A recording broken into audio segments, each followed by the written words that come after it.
Hey guys, good morning and welcome back to my vlog channel. কেমন আছো তোমরা সবাই? আশা করছি তোমরা সবাই অ্যাজ ইউজুয়াল জাস্ট ফাটাফাটি আছো অ্যান্ড আজকের দিনটা তোমাদের সবাই খুব ভালো কাটবে। তো আমরা এখন চলে এসেছি সকালে সব কাজ বাজ সেরে রেডি স্টানে, কারণ এই যে মাও রয়েছে, বাবা রয়েছে, শাইনও ছিল, শাইন জাস্ট বেরোলো, কারণ আমরা আজকে ওয়াশিং মেশিনটা নেবো, তাই তো। তো যাই হোক, চলো আর বেশি দেরি না করে ভেতরে যাওয়া যাবে। হয়ে গেছে বসের 7 কেজির একটা ওয়াশিং মেশিন নেওয়া হলো আর সব কিছুই ডান। এবার বিলিংয়ের জন্য আর কি দাঁড়িয়েছে, তো আর কি উনি প্রসেস করছে, প্রসেস হয়ে গেলে তারপর উনি আর কি বিলটা করে দিলে পেমেন্ট করে বেরিয়ে যাবো আমরা এখান দিয়ে। পেমেন্ট করা এখান দিয়ে বেরিয়ে যাচ্ছে, 1-2 দিন টাইম লাগবে তো ডেলিভারি করতে। তো চলো এবার বাড়ি যাবো, কারণ বিকেলে তো থাকবো না, বিকেলে বাবা মাও বেরোবে। তো এখন যাবো বাড়িতে গিয়ে তারপরে অল্প অল্প করে বিকেলে বাড়ি যাবো, গিয়ে রেডি হয়ে তারপরে 31st সেলিব্রেট করতে বেরোবো। যেমনটা বললাম বাড়ি চলে এসেছি, ওখান থেকে সবকিছু হয়ে গেছে, কাল পরশুর মধ্যে ওরা ডেলিভারি করে দেবে। তো আমি তো বাড়ি থেকে লাঞ্চ করেই এসেছিলাম সব কাজ বাজ ছেড়ে, বাট বাবা মা তো লাঞ্চ করে যায়নি, তো ওরা এখন লাঞ্চ করছে। তো আজকে বাবা বানিয়েছে হচ্ছে এই যে বাটার চিকেন, তো ওই কারণে একটুখানি বাটার চিকেন আর রাইস দিল। তো চলো এটা একটুখানি হালকা টেস্ট করি, টেস্টের থেকে বেশিই দিয়েছে। সন্ধ্যাবেলা এখন আমি চা খাচ্ছি, এবার বাবা মাও বেরোবে, 31st বলে কথা, ওরাও ঘুরতে যাবে। তো আমি এবার ফ্ল্যাটে যাবো। তোমাদেরকে তো বলাই হয়নি আজকে কোথায় যাওয়ার প্ল্যান। আজকে আমি আর শায়ন যাবো হচ্ছে হার্ড রক ক্যাফেতে, ওখানেই 31st সেলিব্রেট করবো অ্যান্ড নিউ ইয়ার কাউন্টডাউন ওখানেই হবে আর কি, ওখানেই থাকবো পুরোটা আর কি। তো যাই হোক আমরা বেরোবো ওই অলমোস্ট 8টা সাড়ে 8টার দিকে, তো 12টা বাজার পরে নিউ ইয়ার হলে তারপরেই বাড়ি আসবো। তো যাই হোক চলো এবার আমি ফ্ল্যাটে যাই, ওরাও বেরোবে, আমিও গিয়ে আস্তে আস্তে রেডি হওয়া স্টার্ট করি। এতে এসে ফ্রেশ হয়ে গেছি অ্যান্ড এটা হচ্ছে আজকের আউটফিট আমার। এটা একটা কাজো ড্রেস, বেসিক্যালি এটা হচ্ছে আমার সঙ্গীতের আউটফিট, সঙ্গীত মেহেন্দির আউটফিট। আমি সন্ধ্যাবেলা আর কি এটাই পরেছিলাম মেহেন্দি পরার সময়।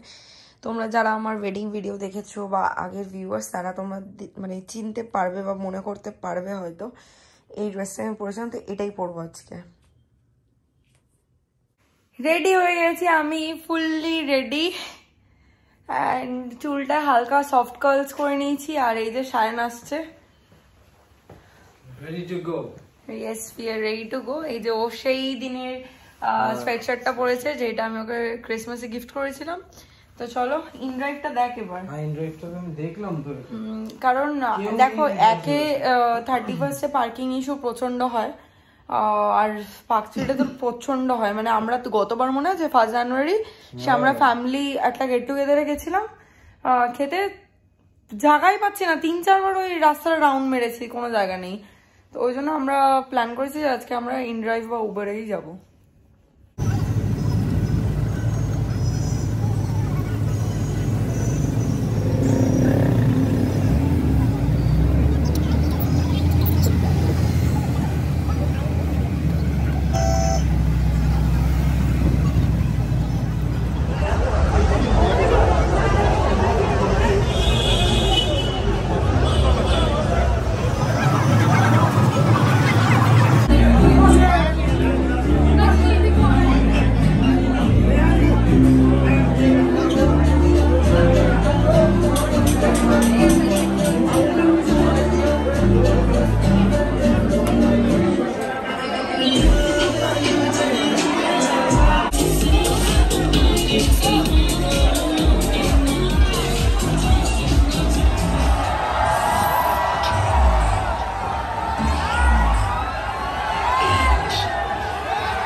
বসে দিয়ে পা পা ব্যথা করছে।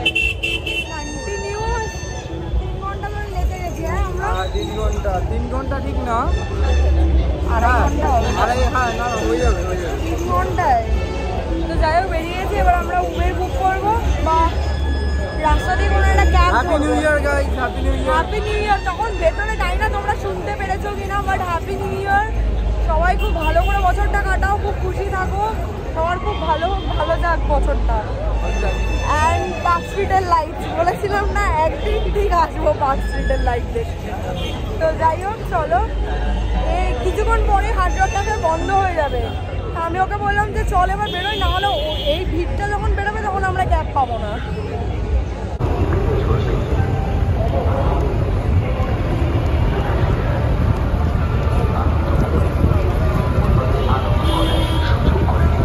ফাইনালি একটা ক্যাব পেয়ে গেছি আর উঠে গেছি। আমাদের কলকাতার গর্ব বলুন ট্যাক্সি, সেটাই পেয়েছি। তো যাই হোক, সবাই এত বেশি ফেয়ার চাইছে যে যাই হোক একজন ভালো দাদাকে পেয়ে গেছি। তো এখন আমরা তাই তো বললাম। তো যাই হোক চলো এবার আমরা বাড়ি যাই। বাবা প্রচণ্ড ব্যথা করছে আমার, করি না তো এরকম ডান্স ফান্স। আর আমাদের হিল জুতো পরেছি, আমি হিলও পরি না, সবসময় ফ্ল্যাট স্লিপার্স পরি। তো যাই হোক ঠিক আছে। বাড়িতে এসে ফ্রেশ হয়ে গেছি, মেকআপ রিমুভ করে দিয়েছি অ্যান্ড ড্রেসও চেঞ্জ করে নিয়েছি। তো শায়ন বললো নিউ ইয়ারে আমার বানানো কেকটা খেতে চায়, এখন রাত হোক বা যাই হোক। এখন আমি দুজনের জন্য আমাদের একটুখানি প্লেটে করে কেক আনতে যাচ্ছি। তো চলো এখন কেক খাবো।